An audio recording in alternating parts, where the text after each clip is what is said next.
Hey everybody, we are live. This is Dark Stream with Voxday.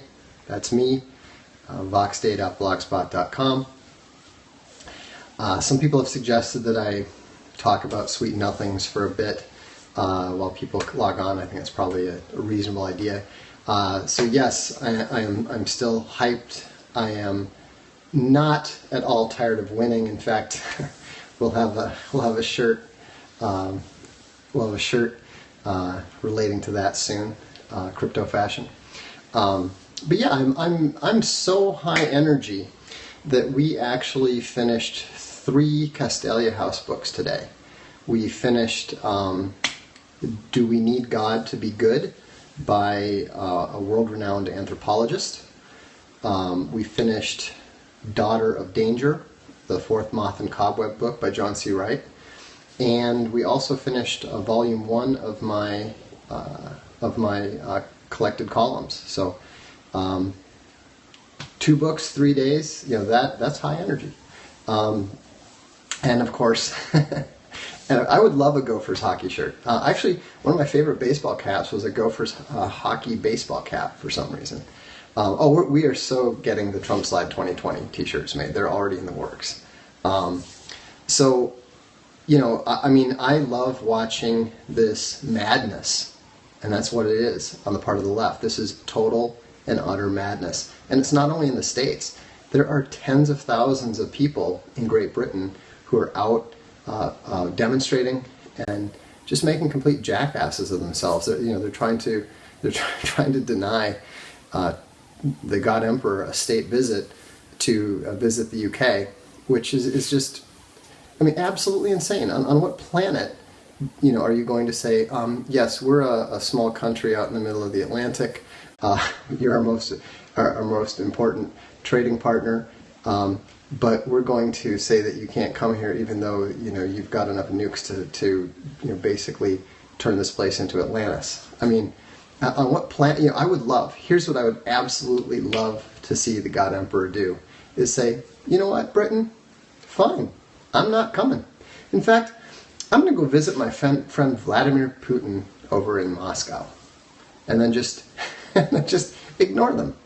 They will be pleading with him. Half the people that are protesting will be pleading with him to come and visit.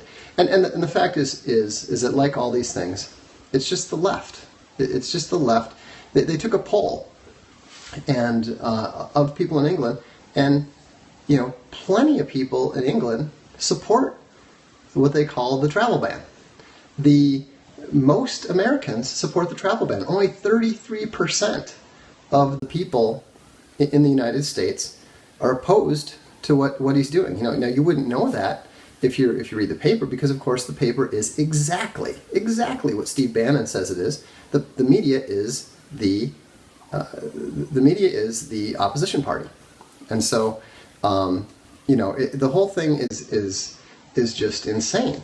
And so it's not true that Trump's approval rating is low right now. In fact, Trump's approval rating is absolutely higher than Obama's was from June 2009 until January 15th, 2016. And so, the idea that all of this stuff, Cernovich is right. It's the hoax media. It's the fake media. They say this ridiculous stuff. Where am I getting the numbers from? I'm getting them from Rasmussen reports. Rasmussen report says these numbers. They've been taking these polls every day. The daily presidential tracking poll. They go they go so far back, and so the stuff being reported by Quinnipiac and whatever are just ridiculous. And so, anyhow, I don't think it's that big a deal, but it's interesting to see what's going on, because the whole focus of the left is going to be completely turned on its. It's just going to be flipped and turned on its heels, because the freakouts that you're seeing so far about the travel ban are nothing. I mean, they are absolutely nothing. because the God Emperor is only warming up. And so what he's starting to do is he is just warming up. And that is why they're reacting so strongly. That's why they're overreacting so strongly, because they know it, and they are trying to get him to stop. They're trying to get him to back up. Oh, was that directed at me? That's funny. I'm sorry. Somebody said something about how I hadn't even read 10 books. That's kind of funny because I'm the best-selling author of, I think, 15, 16 books. In fact, I'm actually one of the best-selling political philosophers in the world. So I have read a few books. Anyhow, so what's interesting is that what they are freaking out about is they're trying to get Donald Trump to stop. They're trying to say, look at how much force is, and look how much pressure we can raise against you. And it's nothing. I mean, it's literally nothing. Trump is still trolling the hell out of people. I mean, did you see how he was mocking Schumer and saying that Schumer must have had some good acting classes because he was talking about his fake crying. And so, okay, I'm going to block this guy. He's a loser. There we go. All right. But so the interesting thing, though, is that what's coming down the road is going to be more significant. And some of the stuff that's coming quickly is, for example, the Supreme Court nomination. The other thing that's coming that's going to be very serious is the H-1B visa restructuring, or whatever it is that Trump's going to do. And that's part of why the left is absolutely freaking out. That is because social media companies heavily rely upon H-1B visas in order to keep their costs down. And so they bring in these people who take American jobs. They pay them a lot less money. And so that's part of why you're seeing the big tech giants supporting all the leftist efforts, because they know that the God Emperor is about to drop a hammer on the H-1B visas, as he promised he would do. And that is going to have a terrible effect on their prices. That's going to have a terrible effect on their ability to replace American workers. And so it's going to be great. I mean, it's a great move. I personally would love to see the God Emperor simply ban the H-1B visa, cancel them all, tell them all, you got to go home, and boom, that's it. So, but what I wanted to talk about is, one of the things that the left has said for generations, as long as I can remember, is you can't legislate morality. So what I find fascinating about all this screaming about how you must let in the refugees, and we must let these people come in, and we must save them, and blah, blah. I mean, what people don't realize is that is a moral argument. They are making a moral argument and saying that a secular nation, the United States of America, has to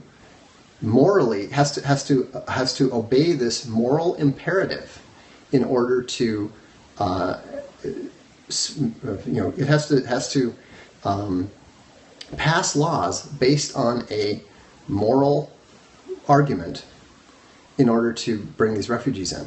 Now, the thing is, if that's true, if we accept that, then there's absolutely no reason why we can't ban homosexuality. There's no reason why we can't ban atheism. If we're legislating morality, then we have the ability to do all those things. Okay?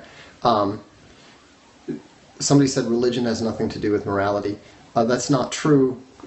Religion is a basis for a number of moral systems. And so once you're deciding, okay, morality can be the basis for our secular legal system, then what you can do is that it's just a matter of which moral system you pick. And so, whenever people say something is immoral, then my first question to them is always, on the basis of which morality? What is your moral system? And, that's usually when the person says, what? because most people are not philosophers, and most people do not really stop and think through this. They don't have any thought process on this. They go to the first level, maybe they go to the second level, but they don't go beyond that. And so, but the important thing is that you need to remember that all these people screaming about refugees, anytime somebody is talking about refugees and using the word should, they are making a moral argument. And that's where you can come back at them hard. You can come back at them and say, okay, so if it's a moral imperative for us to bring in these refugees, is it also a moral imperative for us to ban abortion? Is it a moral imperative for us to ban homosexuality? Is it a moral imperative for us to ban atheism? Any of those things are on the table if you're going to bring in your other moral argument. Okay, and so the question: how long will this Periscope last? I usually do them for about 20 minutes, another 10 minutes or so. So the important thing to do is to understand the basis of your opponent's argument, and the basis of their arguments are moral, and so that gives us the ability to respond to them with moral arguments in response. Is it moral to deny American children the resources that they need to go to school? Is it moral to deny American workers the ability to get paid the value of their labor because you want to give their jobs to someone else? No, of course not. And so now, yeah, somebody pointed out they're all in hysterics. They're not going to respond to that sort of thing. Of course they're not going to. What we're talking about is counter rhetoric. Okay, you're not trying to convince the lunatic who's frothing at the mouth, who's saying, what is their chant? No borders, no nations, fuck deportations. Okay, we should be quoting them. We should be quoting them every single time on that, because 95% of the actual American people believe in nations. These people are literally anti-American, and they are anti-America, and so that's where we hammer them on it. You need to hit them with high and low. You need to hit them with rhetoric, with dialectic, for the people who are looking on, who want to see, okay, what are the rational arguments and so forth. We have plenty of rational arguments for them, but we cannot make the mistake of allowing them to hold the rhetorical ground. We have to hit them back. So, for example, when they say open borders, open nations, fuck deportations, what do we say? We say, you have to go home. You have to go home. Yeah, no hate, no fear. Refugees are welcome here. Just come back. You have to go home. And what's hilarious, and rhetoric is the art of emotional manipulation. And when you're dealing with SJWs, what convinces them is emotional pain.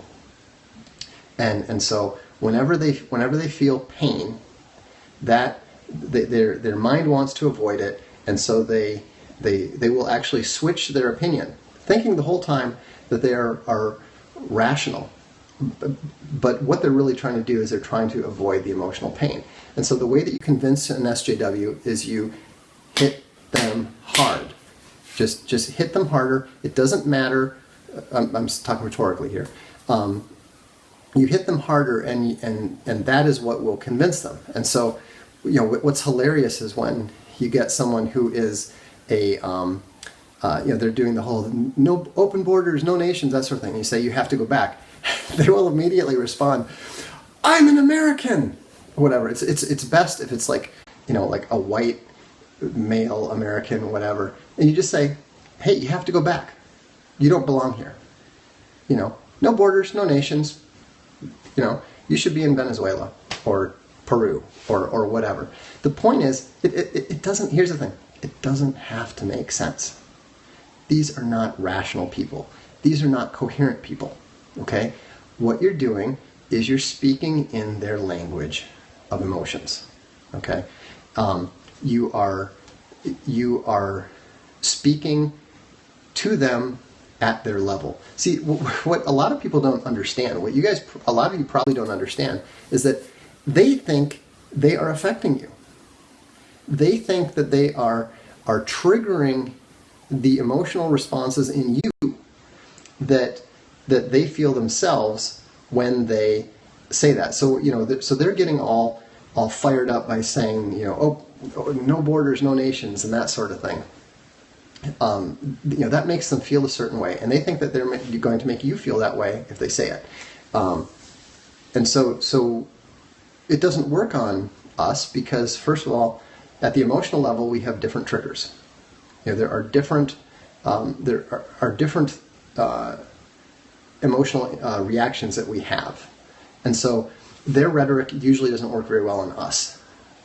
Some of us are highly rational. For example, I get an awful lot of rhetoric directed at me. People saying things like, I'm stupid, I'm evil, I'm heartless, you name it. I haven't even read 10 books, that kind of stuff. No, that's just nonsense. It's utter nonsense. That's why it doesn't bother me at all, because I've been hearing it for 15 years. You can't be a syndicated columnist and not hear that crap. And so you can't pay attention to it because it's so absurd. But the important thing is that you got to come back at them. You got to come back at them. You got to hit them harder. Andrew Breitbart said, punch back twice as hard. Okay? So don't be silent when you see your idiot friends, your idiot SJW family, doing their moral posturing on Facebook or whatever. Hit them back and trigger them. You don't need to be a complete jackass about it. You don't need to call them, you're stupid, and then coming back at them with, with hurtful dialectic, pointing out the fact that, they failed English in 10th grade or whatever. What you do is you trigger them emotionally. So every time they talk about Donald Trump, you say, God Emperor. Every time they talk about open borders or refugees, you say they have to go back. You say, build the wall, deport them all. Just keep it simple. But somebody said, Facebook trigger is risky, makes you an SJW target for attack. You are an SJW target for attack. All of you are SJW targets for attack. Okay? And so you need to understand that. They are going to be coming after you no matter what. Look at those people that got beat up in Portland. They were just minding their own business, trying to get on a flight.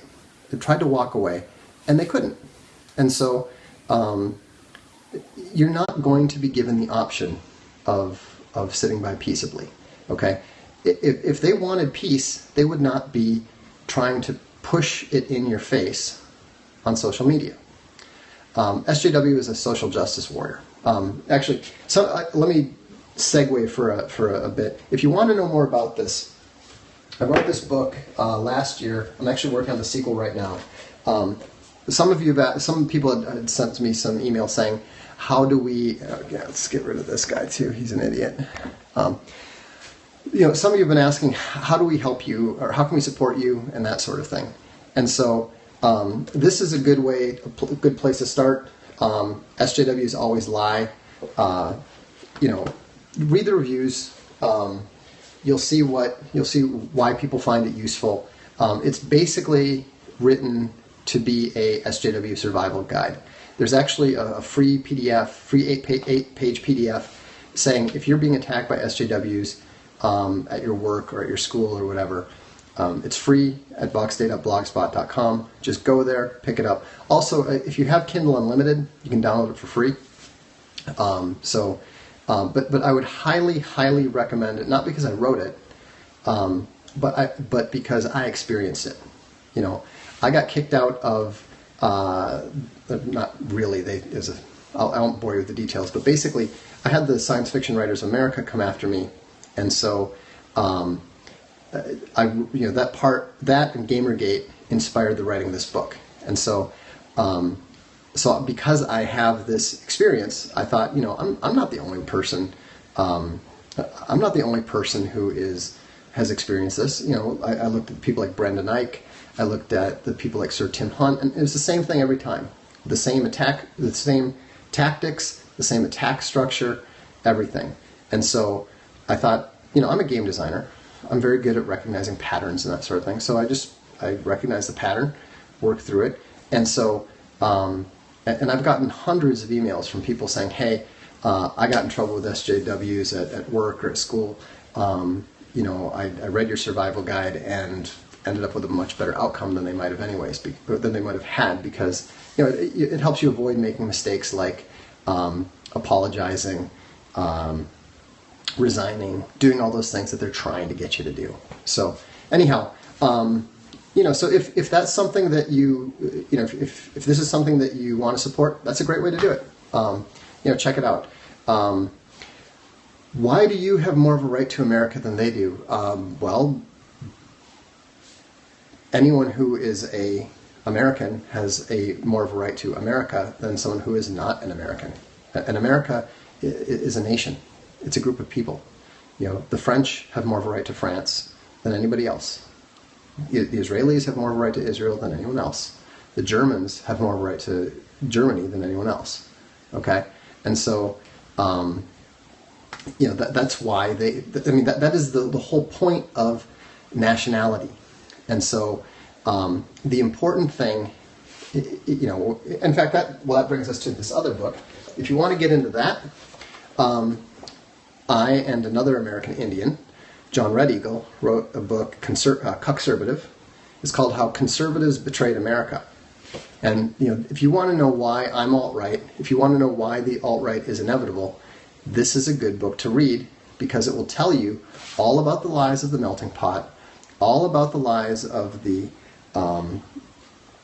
conservatives, of the progressives, and everybody that is trying to claim, you know, trying to claim no borders, no nations, and all that sort of thing. And so, you know, you need to understand that these people are utterly and absolutely dishonest. Every single time. Every single time.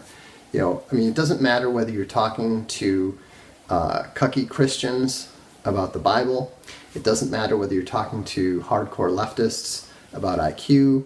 It doesn't matter if you're talking to people about American history and the intentions of the founders and those sort of things. SJWs and progressives lie every single time. And so it is very, very easy. It is very, very easy to